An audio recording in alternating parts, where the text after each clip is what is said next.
Hi, this is Mark at Skywagon University, and today we're going to be looking at a little bit of an unknown plane. It's the gap filler between the 172 and the 182, produced, it's called a 172 XP or an R172K Hawk XP. So it's a Hawk XP. They made them from 77 to 81, 4 years. This is a 77.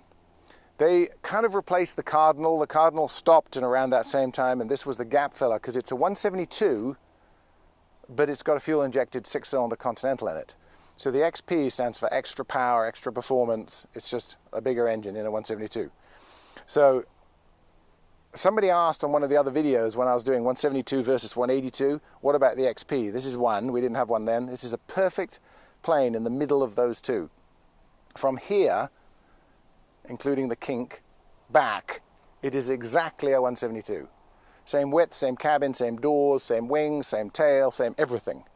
But forward of here, there's a fuel-injected Continental IO, injected, opposed, 360 cubic inch Continental.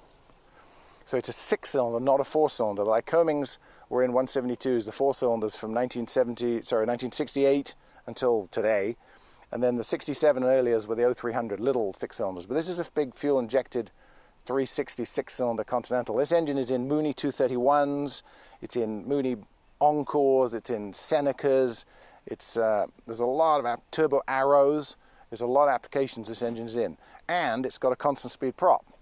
So it's fuel-injected, constant speed prop. It's about 20 knots faster than a standard 172, but it's not a 182. So we'll go around it a little bit. That's the front end, the Hawk XP. I'll talk about this Isham STC in a moment. That's an upgrade to this particular model of plane. The engine, normally in a Hawk XP, is 195 horsepower. So at 2600 RPM, it's 195 horsepower. And they kept it below 200 horsepower, so the flight schools would still buy them because they wouldn't be high performance. But the engine, in other applications, is 210 horsepower. So it's a 210 horsepower engine that's been derated.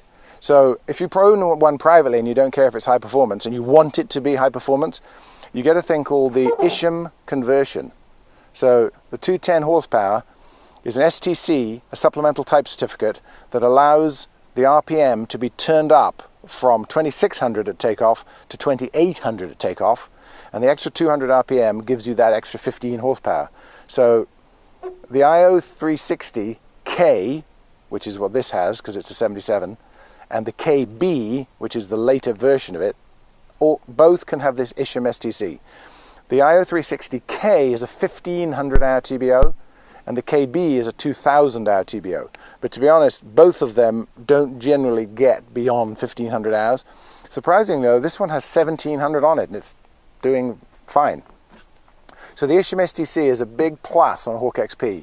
So it's an STC, it's a prop pitch adjustment, it's a governor adjustment, and it's an RPM adjustment, but it isn't more horsepower in cruise, because at cruise you're doing 2400 RPM, and whether it took off at 26 or it took off at 28, you're at 24 in cruise, so it's the same horsepower in cruise. It just gets you out of a shorter strip more easily. So these have got a little bit more climb out performance, a little bit ease of weight carrying abilities, and we're going to fly it in a minute and we'll show you how different it is to a standard 172.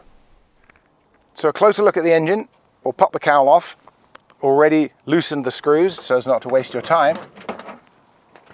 Put this over here. Don't chip the corners when you put them on the ground like that. So here it is.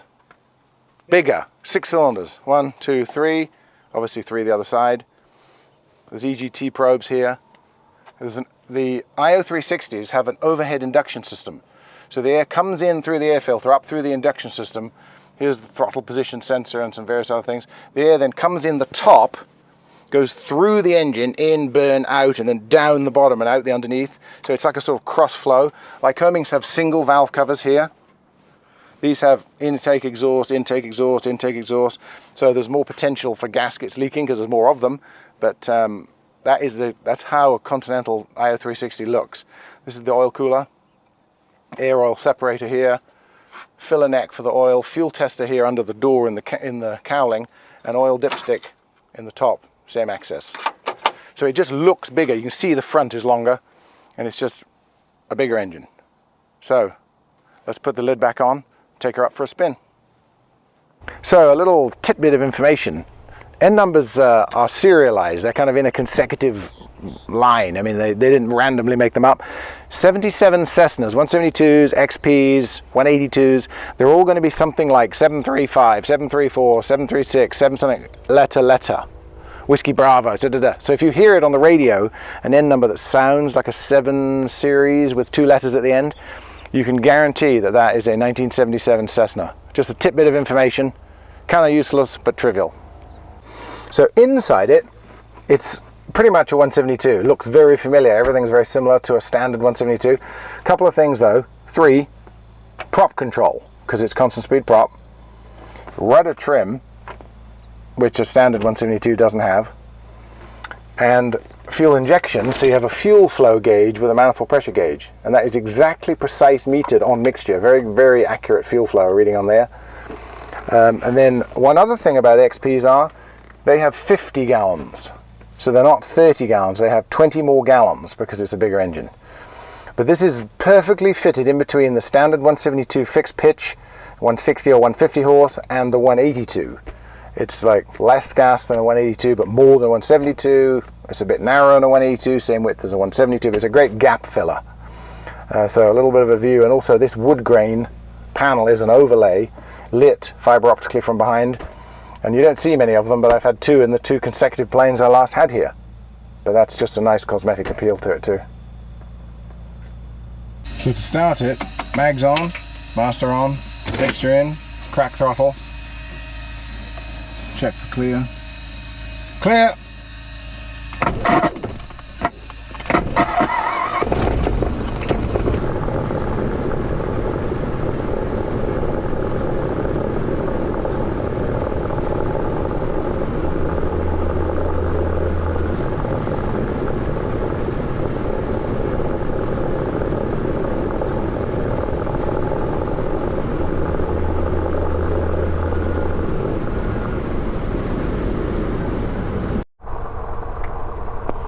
Traffic, Skyhawk 736 Echo Uniform, departing 23, local flight, Placerville. So taxiing onto 23, checking final for anybody on the approach who isn't on the radio. And we just want to see how much better performance this is than a standard 172, so hopefully we'll be able to pick that up.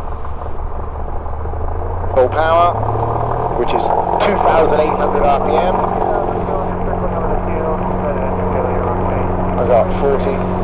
We got 45, nose wheels up, flying at 50, and up she climbs. So it's still a 172 in its size, but it's got a bigger engine, so obviously you're going to get more performance. Flaps coming up, manifold pressure, which you don't have in a 172, back to 24 inches. RPM, back to 2400 RPM. Final stage of flaps away. Fuel flow out into the green, which is top of the green is 11 gallons per hour, and then crosswind.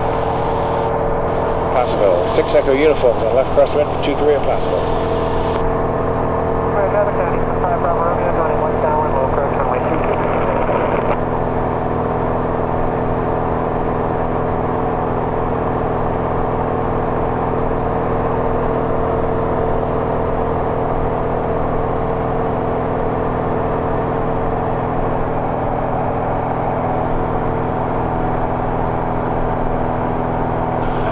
Placerville, 6 Echo uniforms on left downwind, 23 at Placerville.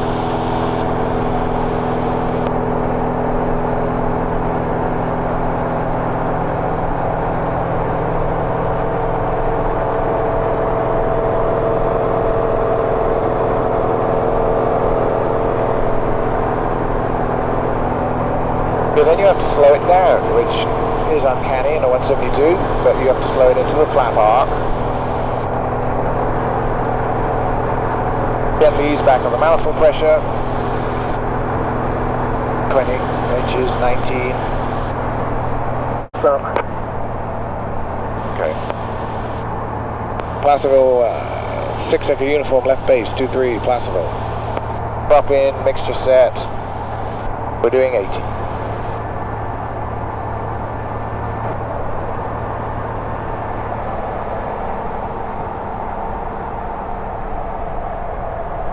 Check final, Placerville, 6 Echo Uniform, final, 23, full stop, Placerville.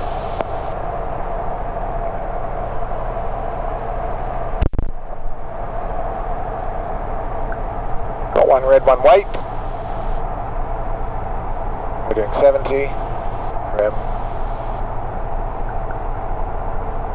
So it flies very, if you fly a 172 and you fly one of these, you'd at a constant speed prop checkout, high performance, or just the actual RPM control, because it's, you know, some of them aren't over 200 horsepower.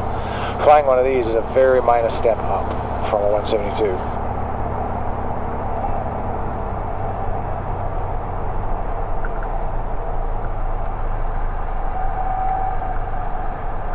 A normal flare, hold her off, 1, 2, 3, flaps. Trying to make it a bit slower and shorter than necessary because it touched down at 42 knots, but they're very capable. And actually these can be put on floats, and on floats, you know, obviously with a higher RPM and more power, you're going to get off the water and reduce the drag faster too, so they're good float planes. So that was a closer up look at a 172 XP. This is Mark from Skywagon University. Thanks for watching. Click on the little link here to subscribe to the channel, and if you want notifications of new videos, click on the little bell. We've got a fairly comprehensive video coming up of a company that's going to be building new Skywagons. More about that later.